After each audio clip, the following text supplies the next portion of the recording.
Hello friends, आज हम start करने जा रहे हैं अल्फ्रेड लॉर्ड टेनिसन की एक फेमस पोएम और जिसका टाइटल है फ्रेंड्स यूलिसिस। तो आज के लेक्चर में हम यूलिसिस, इसकी बैकग्राउंड, इसका हिस्टोरिकल इम्पोर्टेंस और पोएम का text, everything related to poem will be discussed. Important quotes, जो भी चीज़ें हैं पोएम से रिलेटेड, वो सब आज के लेक्चर में आपको ईजी वे में मिलने वाली है। तो चलिए फ्रेंड्स, लेक्चर इंपॉर्टेंट होने वाला है, साथ साथ पोएम पढ़ेंगे तो आपको मज़ा आएगा। तो चलिए लेट्स स्टार्ट। देखिए, बात पोएम के बैकग्राउंड की कर लेते हैं थोड़ी सी। पोएम की अगर बात करें तो पोएम फ्रेंड्स एक ड्रामेटिक मोनोलॉग है। Dramatic monologue. और अगर इसके मीटर की बात करें तो फ्रेंड्स ये लिखी गई है ब्लैंक वर्स में। ब्लैंक वर्स यानी पोएम ड्रामेटिक मोनोलॉग है जो ब्लैंक वर्स में लिखी गई है। और पोएम की अगर बात करें तो जो पोएम है फ्रेंड्स, ये बेस्ड है डेंटेज इन्फर्नो। डेंटेज इन्फर्नो, और इन्फर्नो में भी कैंटो 26 पे ये बेस्ड है। और इसी के साथ साथ एक सोर्स और है पोएम का, वो है फ्रेंड्स होमर का ओडिसी। होमर्स ओडिसी, नाम सुना है आपने होमर ओडिसी का। तो होमर की ओडिसी से भी इसकी ओरिजिन है। एक्चुअली अगर बात करें तो यूलिसिस एक ग्रेट हीरो था जो ट्रोजन वार में लड़ने के लिए गया था। और ट्रोजन वार क्या था फ्रेंड्स? एक्चुअल में एक ट्रोजन वार था जो हुआ था ग्रीस और ट्रॉय के बीच। किसके बीच? ग्रीस और ट्रॉय के बीच। तो यूलिसिस लड़ा था, वो लगभग 10 साल चला था फ्रेंड्स, ट्रोजन वार ग्रीस और ट्रॉय के बीच। तो जो यूलिसिस था वो ग्रीस की साइड से लड़ा था। क्लियर? तो एक ग्रेट हीरो है, एक ग्रेट हीरो का सिंबल यूलिसिस को माना जाता है। लंबे टाइम युद्ध घर से बाहर रहा, लगभग 10 साल। और जब वो युद्ध खत्म हो गया तो वो कहाँ आता है? अपने देश आ जाता है, इथाका। क्लियर? यूलिसिस जो है वो आने के बाद ही did not like to stay there. वो वहाँ नहीं रहना चाहता था। और फिर वो क्या चाहता था? वो ये चाहता था कि इस देश को मैं छोड़ जाऊँ अपने बेटे को, और फिर से मैं एक नए आइलैंड की सर्च में निकल जाऊँ। फिर से वो हेरोइक वर्क करना चाहता था, क्योंकि वो कहता था कि मैं नहीं चाहता कि अपना जो टाइम है वो वेस्ट करूं, अपनी लाइफ यहाँ इस आइलैंड पर वेस्ट करूं। तो वो क्या करता है, जो टेलीमेकस है उसका बेटा, टेलीमेकस को राजकाज सौंप के फिर जाना चाहता है। Clear friends? तो ये पोएम की थोड़ी सी बैकग्राउंड मैंने आपको बताई। और अगर पोएम की बात करें तो ये जो लिखी गई फ्रेंड्स, वो लिखी गई 1833 में और पब्लिश हुई थी 1842 में। पोएम एक नॉलेज और एडवेंचर के प्रति एक पैसन को दिखाती है। The poem reflects a passion for knowledge and adventure.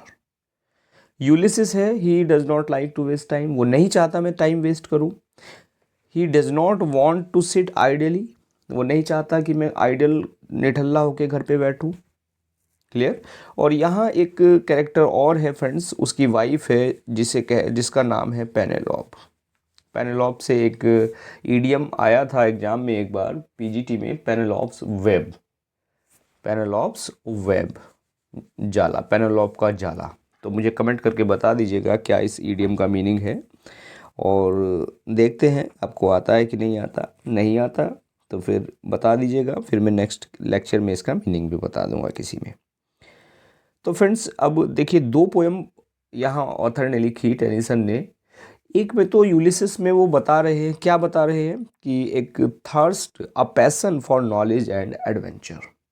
और एक इसके अपोजिट एक थीम थी एक पोएम की, जिसमें ऑथर ने बताया था आइडलनेस।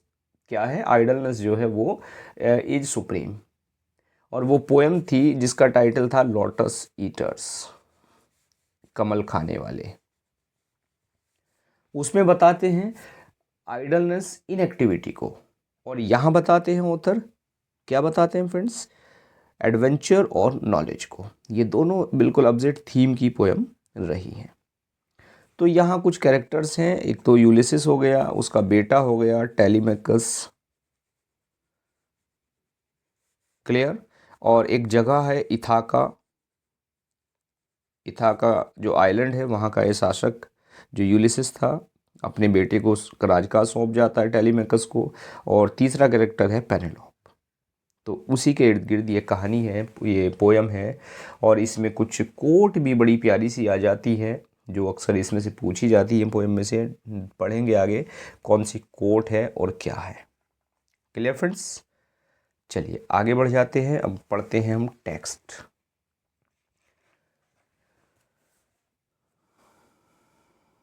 यस, थोड़ा सा जूम आउट कर लूँ। Yes, It little profits that an idle king by this still hearth among these barren creeks। barren कहते हैं बंजर, क्रैग्स कहते हैं जो एक पहाड़ी होती है, हिल होती है, उसको क्रैग्स कहा जाता है, जो खड़ी जो हिल होती है। Clear friends. और देखिए एक एक वर्ड यहाँ ध्यान से समझ के चलिएगा, एक एक वर्ड एक एक लाइन, बिल्कुल टेक्स्ट आपको क्रिस्टल क्लियर हो जाएगा। और आइडल कहते हैं आदर्श, सॉरी आदर्श नहीं है, एक आइडल कहते हैं निठल्ला, IDEL, आइडियल, वो तो आदर्श होता है, यहाँ आइडल में निठल्ला यानी बिल्कुल इनएक्टिव यू कैन से। और हार्थ कहते हैं चूल्हे को, और स्टिल कहते हैं शांत। तो ऑथर क्या कह रहे हैं देखिए, इट लिटिल प्रॉफिट्स मीन्स कोई फायदा नहीं है, कोई यूज नहीं है। लिटिल प्रॉफिट्स मीन्स कोई यूज ही नहीं है किसमें, that an idle king by this still hearth, शांत होकर घर पर बैठ जाना। स्टिल हार्थ से मतलब है यानी बुझा हुआ चूल्हा, खामोश चूल्हा, और चूल्हे से मतलब क्या है, क्वाइट होम, बिल्कुल चुप बैठ जाना अपने घर में। जो इथाका में है यूलिसिस का कह रहा घर में चुप बैठ जाना एक आइडल किंग की तरह से, वो ठीक नहीं है। यानी क्रियाहीन और आलसी शासक बनकर मैं नहीं रहना चाहता। अमंग दीज बैरन क्रैग्स, इन पहाड़ियों पर। Matched with an aged wife I mete and dole unequal laws upon a savage race. देखिए यहाँ दो वर्ड आए हैं, मैट एंड डोल। मैट की अगर बात करें तो मैट का मतलब होता है डिस्ट्रीब्यूट करना, और डोल कहते हैं हम भाग्य को, फेट को। क्लियर।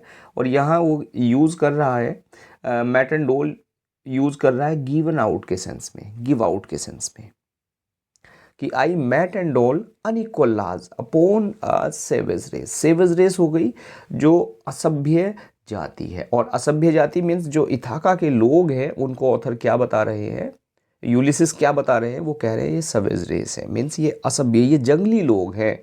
और अनइक्वल लाज, अनइक्वल मीन्स यहाँ जो नियम है वो क्या है, अनइक्वल है। यानी वो कह रहे हैं कि मेरे जो देश के जो जंगली देशवासी हैं उनके लिए एक वैधानिक नियम बनाकर उन पर शासन करने में मुझे मज़ा नहीं आता, मुझे कोई लाभ नहीं मिलता। क्लियर। और इसी के साथ साथ किसके साथ, एक एज्ड वाइफ मैच्ड विद, और जो एक बूढ़ी पत्नी के साथ रहकर। क्लियर।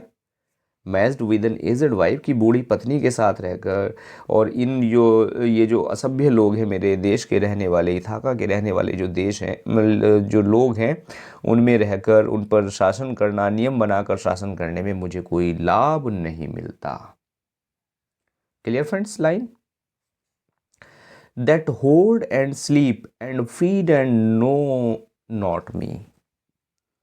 और क्या, that hold and sleep, hold कहते हैं इकट्ठा करना, और sleep कहते हैं खाना, सोना, और feed कहते हैं खाना, and know not me यानी केवल खाना।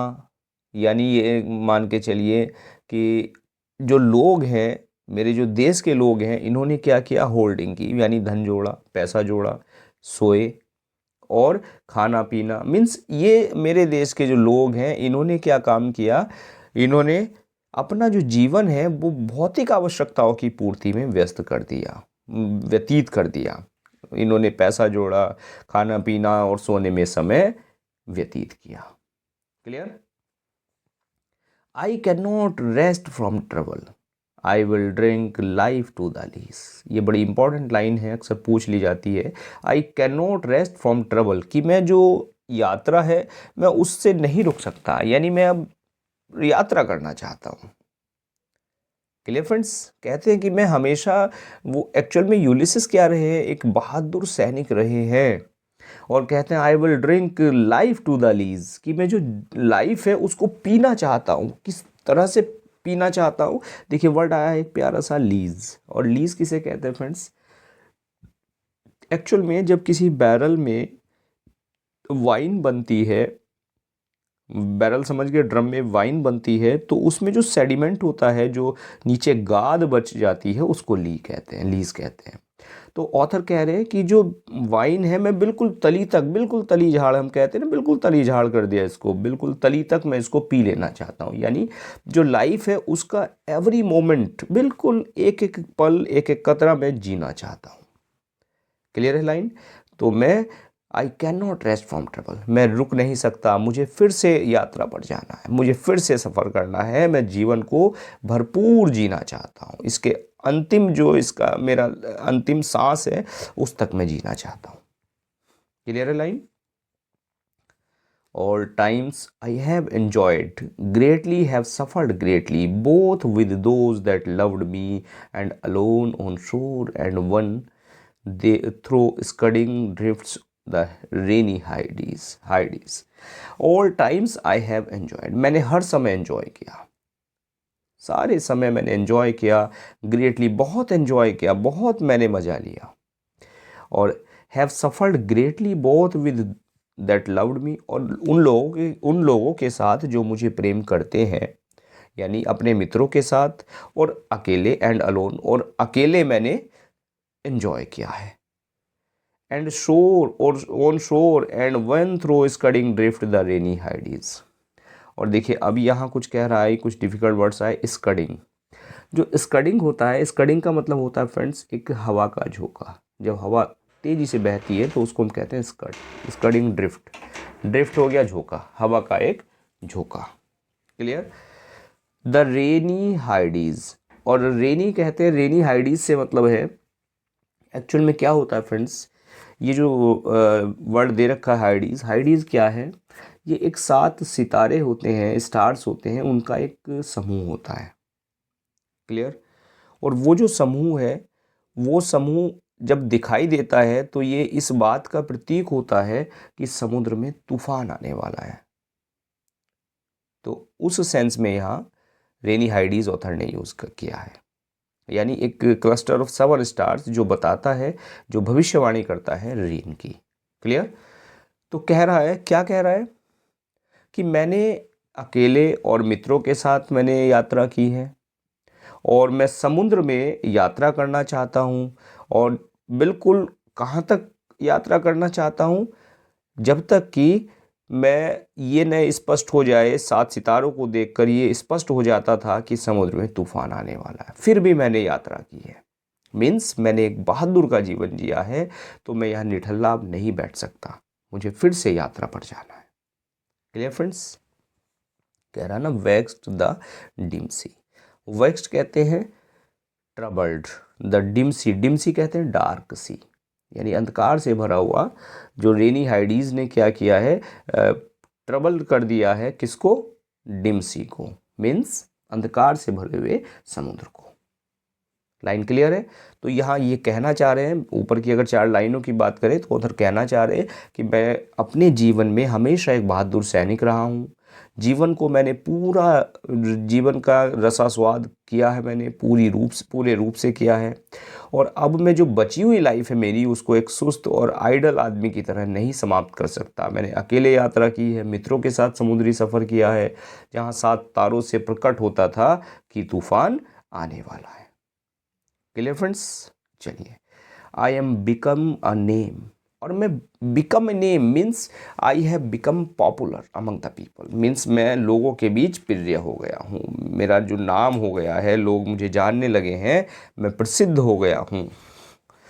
For always roaming with a hungry heart much have I seen and known, और एक हंग्री हार्ट मीन्स एक भूखा हृदय लेकर। और भूखे हृदय से मतलब क्या है, विद ग्रेट जस्ट, भूख एकदम कैसी भूख, घूमने की भूख, एक्सप्लोर करने की भूख, नॉलेज को पाने की भूख, ये मेरे अंदर रही है। और मैं हमेशा ही रोमिंग करता रहा हूँ, मैं हमेशा ही घूमता रहा हूँ। मच है भाई सीन, मैंने बहुत सारी जगह देखी है, मैंने बहुत देशों का मैंने भ्रमण किया है एंड नोन, और जाना है cities of man and manners, climates, councils, governments, my self not least but honoured of them all.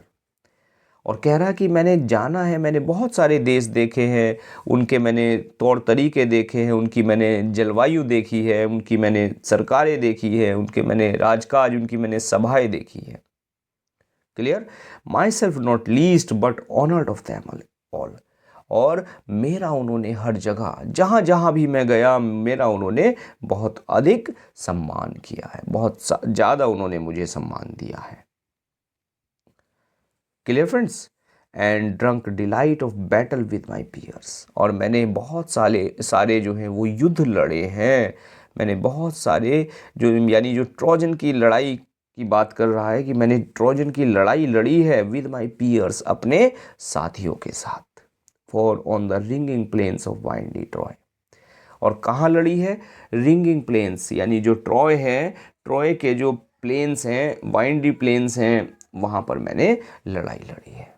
तो कह रहे हैं, यूलिसिस कह रहे हैं कि मेरा जो सारा जीवन है वो कहाँ रहा है? मेरा सारा जीवन जो देश रहे हैं, विभिन्न देशों का भ्रमण मैंने किया है, अनेक देशों में मैं गया हूँ, विभिन्न विभिन्न देश के मनुष्यों को मैंने देखा है, पूर्ण रूप से देखा है। जहाँ जहाँ मैं गया उन्होंने मेरा स्वागत किया, शानदार तरीके से स्वागत किया। मैंने सभाएं देखी, सरकारें देखी, जलवायु देखी, लोगों के तौर तरीके देखे, और मेरा स्वागत हर जगह होता रहा। मैंने अपने साथियों के साथ ट्रॉय का जो युद्ध है वो लड़ा है। Clear friends? चलिए आगे बढ़ जाते हैं। I am a part of all that I have met, yet all experience is an arch where through gleams that untraveled world whose margin fades forever and forever when I move। कह रहे I am a part of all that I have met, कि मैं जहाँ भी गया हूँ मैं उस सब का एक हिस्सा रहा हूँ, यानी मैं associated, he has been associated with every adventure. जहाँ भी वो गए वो उस एक्सपीरियंस से, उस जो एडवेंचर रहा है उसका वो एक पार्ट बन गए, मीन्स उससे वो पूरी तरह से जुड़ गए। और यट ऑल एक्सपीरियंस, और मेरा जो अनुभव रहा है, इज एन आर्च, वो एक आर्च के समान था। और आर्च कहते हैं फ्रेंड्स, जो एक मेहराब होती है, यानी जो गोलाई होती है, उसको आर्च कहते हैं। वो कहते हैं मेरा जो एक्सपीरियंस है वो एक आर्च बन गया, वेयर थ्रू ग्लीम्स, जो चमकता रहा। ग्लीम्स कहते हैं जो शाइन करता है। दैट अनट्रेवल्ड वर्ल्ड, एक अनट्रेवल्ड वर्ल्ड में, यानी मेरा जो पुराना अनुभव था वो मेरा काम आया। उस मेरे पुराने अनुभव ने मेरे सामने नए नए देशों के जो नक्शे हैं वो रख दिए। Clear? whose margin fades forever and ever when I move। और आगे कह रहा है कि जो संसार है जहाँ मैं यात्रा करता गया, जिसका जो मार्जिन है, मीन्स जो जिसका मुझे अंतिम छोर दिखाई देता था, वो और आगे बढ़ता गया।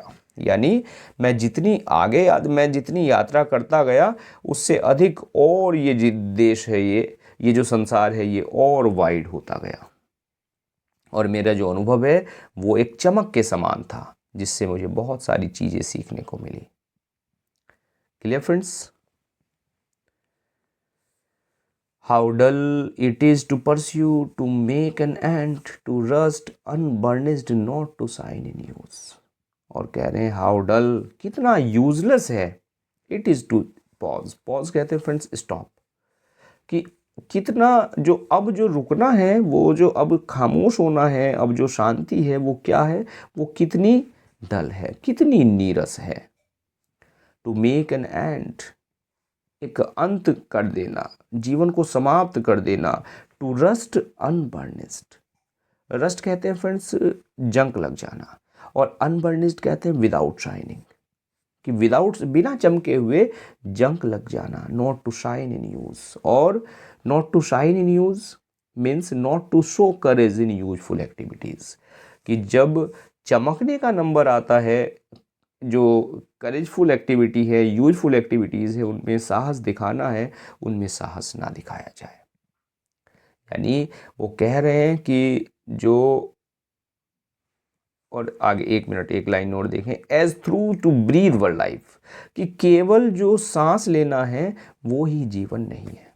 देखिए वो कह रहे हैं, क्या कह रहे हैं, ये ऊपर वाली लाइन क्लियर है कि मेरा जो अनुभव है वो एक आर्क के समान रहा, वो एक प्रकाश के समान रहा, एक पथ प्रदर्शक रहा, जिससे मैं इस संसार में चलता गया, और मैं जितना आगे बढ़ता गया ये संसार उतना ही विस्तृत होता चला गया।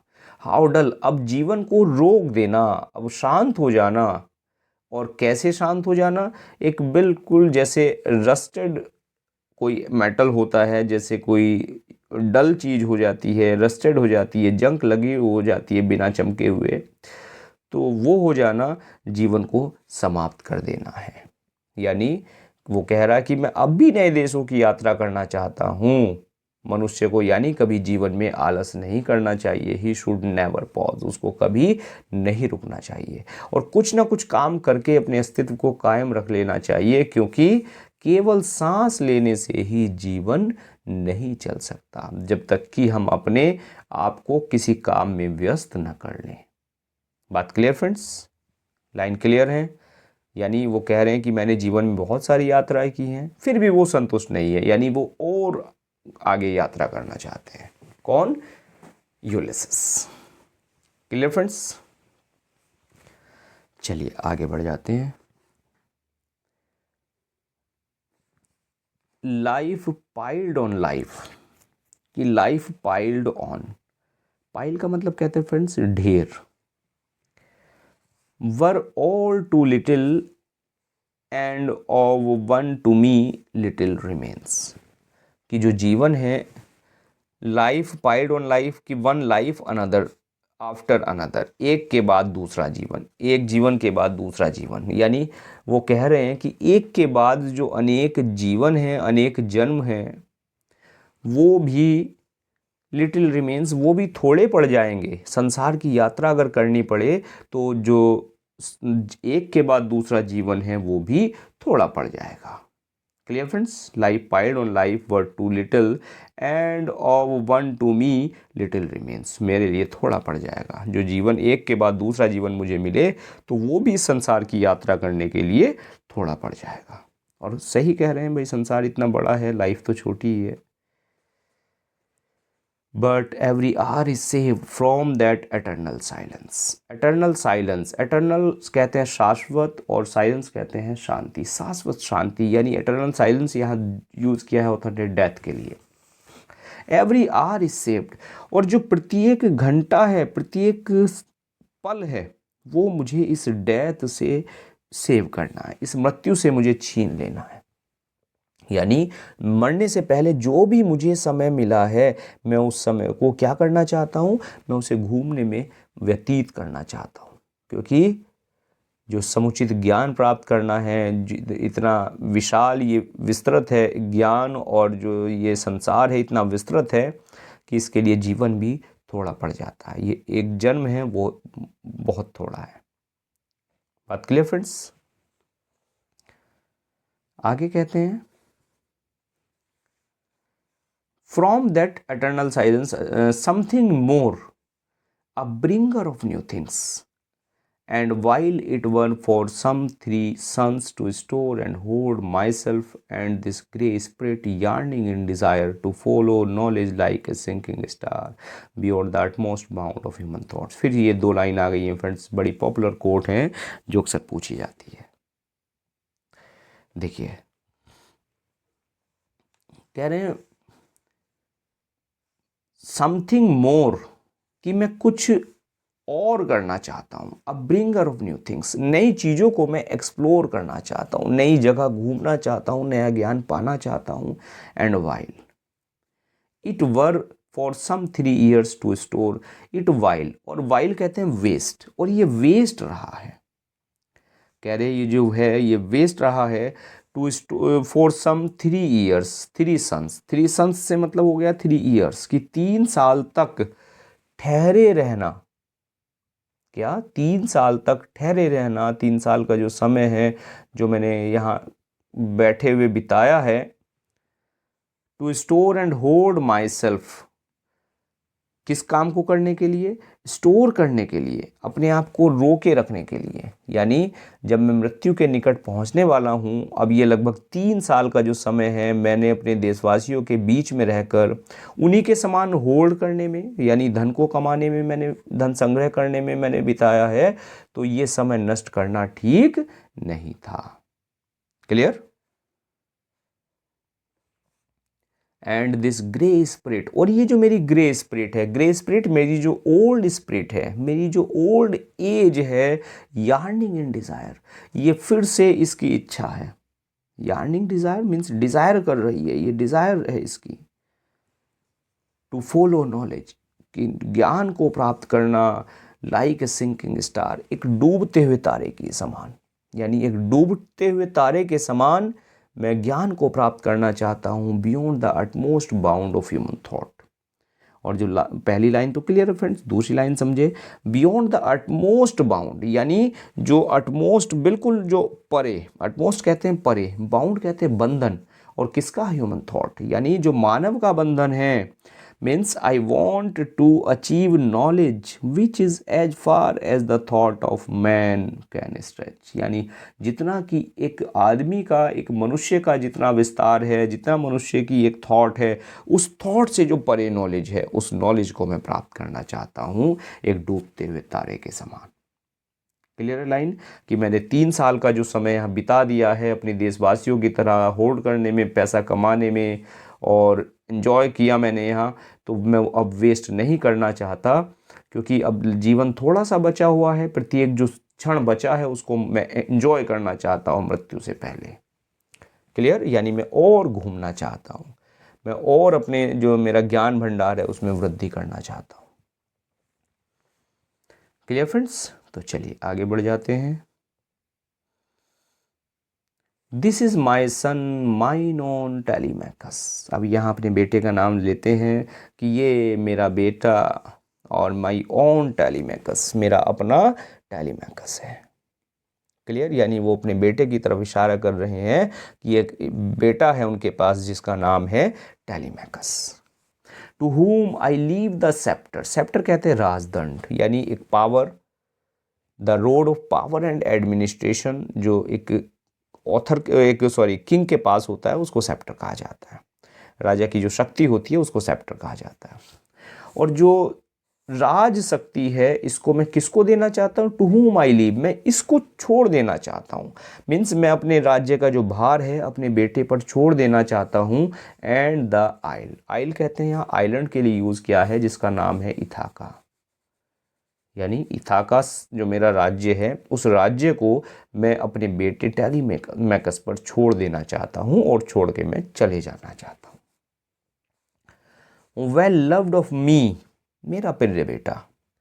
Discerning to fulfil this labour, discerning to fulfil, देखिए यहाँ वेल लव्ड से मतलब तो हो गया ऊपर कि प्रिय बेटा है मेरा। Clear friends? और डिसर्निंग कहते हैं एग्जामाइनिंग, डिसर्न एग्जामाइन करना। टू फुलफिल दिस लेबर, और यहाँ जो दिस लेबर का मतलब है इस लेबर को, और यहाँ लेबर जो यूज़ कर रहे हैं ऑथर वो कह रहे हैं इस राजकाज के लिए, यानी ये प्रशासन के लिए, कि जो मेरा बेटा है ये जो राजकाज का काम है कि मैं इसको एग्जामाइन करना चाहता हूँ, और मैं ये चाहता हूँ कि ये अच्छी तरह से मेरा प्रिय बेटा इस राजकाज को चलाए, और ये अच्छी तरह से चलाएगा। यानी मेरा बेटा बुद्धिमान है, हर तरह से लायक है, राजकाज का काम सफलतापूर्वक ये चलाएगा। और बाय स्लो प्रूडेंस, स्लो कहते हैं धीमी, और प्रूडेंस कहते हैं फ्रेंड्स विजडम को, बुद्धिमानी को। और एक जो स्लो प्रूडेंस है, एक धीमी बुद्धिमानी है। टू मेक माइल्ड, उससे क्या करेगा? Rugged people and through soft degrees, means ये धीरे धीरे ये रग्ड पीपल हैं, ये जो लोग हैं, घिसे पिटे से लोग हैं, इनको क्या करेगा? वो सही प्रकार से चलाएगा। क्लियर फ्रेंड्स, सॉफ्ट डिग्रीज धीरे धीरे। सबड्यू दें, सबड्यू कहते हैं अधीन करना, और धीरे धीरे से उनको अधीन कर लेगा अपने to the useful and the god, और जो अच्छे कार्य हैं उनको अच्छे कार्य करने के लिए प्रेरित करेगा। यानी उनको आशा है कि उनका जो बेटा है वो उनके चले जाने के बाद राज्य के जो कार्य हैं उनको अच्छी प्रकार से करेगा, और जो ये लोग हैं इनके जो जीवन को अच्छा वो किए करेगा। Clear friends, most blameless is he, कि वो क्या है, निष्कपट है। ब्लेमलेस कहते हैं स्पॉटलेस, कि वो दोष रहित है। Centred in the sphere of common duties, और जो कॉमन ड्यूटीज़ हैं, अब यानी कॉमन ड्यूटीज़ यहाँ ये कह रहा है कि जो duties which are fit for a king, एक राजा के लिए जो ड्यूटीज़ हैं उनके वो केंद्र में है, मीन्स उनको वो केंद्र में रखकर राजा की जो ड्यूटीज़ हैं उनको वो परफॉर्म करेगा। Decent not to fail in office of tenderness, और बड़े शालीन तरीके से करेगा। और इस ऑफिस ऑफ टेंडरनेस मीन्स ये जो ऑफिस है टेंडरनेस का, टेंडरनेस हो गया काइंडनेस, इस काइंडनेस को वो बनाए रखेगा। मीन्स जो ये राजकाज हैं ये एक दयालुतापूर्ण ढंग से वो करेगा। And pay meet adoration to my household gods when I am gone, he works his work I mine. और मीट एडोरेशन, और क्या करेगा कि जो मेरे हाउस होल्ड गोड्स हैं, एडोर कहते हैं फ्रेंड्स पूजा करना, और जो मेरे घर के देवी देवता हैं, यानी मेरा बेटा मेरे जाने के बाद राजकाज को अच्छी तरह से चलाएगा, और जो घर के देवताओं का जो पूजन है, वो पूजा पाठ है, वो ढंग से करेगा, पूरी तरह उनकी पूजा करेगा। तो अतः मैं चाहता हूँ, क्या चाहता हूँ कि व्हेन आई एम गॉन, जब मैं चला जाऊँ, मेरा बेटा अपनी ड्यूटी करे और मैं अपनी ड्यूटी करूँ। यानी मैं तो घूमने के लिए जाना चाहता हूँ, मैं तो साहसिक कार्य करने के लिए जाना चाहता हूँ, और अब जो मेरा बेटा है वो इस राजकाज को संभाले। और ओवरऑल बात करें अगर स्टेंजा की, तो वो कहना चाह रहे हैं कि मैं अब अपने राज्य का भार छोड़ के, बेटे पर छोड़ कर दूर देश की यात्रा में जाना चाहता हूँ। मेरा बेटा बुद्धिमान है, हर तरह से लायक है, राज का काम से सफलतापूर्वक चलाएगा। मनुष्यों की जो ज़िंदगी है, जो टूटे फूटे रगड़ ये लोग हैं, इनकी ज़िंदगी को वो क्या करेगा, उसमें परिवर्तन लाएगा धीरे धीरे, और उनको अपने अधीन कर लेगा। यानी उनको उनका दिल जीत लेगा। अधीन करने से मतलब है धीरे धीरे उस अपनी प्रजा का दिल जीत लेगा। वो बिल्कुल ब्लेमलेस है, निष्कपट है, और वो एक केंद्र है इन सामान्य ड्यूटीज़ का। ये जो ड्यूटीज़ हैं, जो कर्तव्य पालन है, उनका वो केंद्र है, उनको वो करेगा। और वो जो राजकाज के कार्य हैं उनको अच्छी तरह से चलाएगा, और जो मेरे घर के देवी देवता हैं उनकी वो पूरी तरह से पूजा करेगा। तो मैं जाना चाहता हूँ, अपने राज्य का जो भार है वो अपने बेटे पर सौंप देना चाहता हूँ, और मैं भ्रमण करने के लिए निकलना चाहता हूँ, अपना काम मैं करना चाहता हूँ। क्लियर फ्रेंड्स, तो लगभग ये आधी पोएम हमारी हो गई है, और इसके बाद फ्रेंड्स आधी बची है, लगभग मुझे लगता है 70-75 लाइन के आसपास हैं। तो लगभग आधा ये हो गया हमारा लेक्चर, तो बाकी भी करेंगे, लेक्चर लेंदी हो जाएगा। तो चलिए बाकी जो पोएम है उसको हम नेक्स्ट लेक्चर में कवर करते हैं। और अगर कोई बात समझ में नहीं आई है तो यू कैन कमेंट और अपने सजेशन ज़रूर दें। मिलते हैं नेक्स्ट लेक्चर में। Now thanks for watching this video.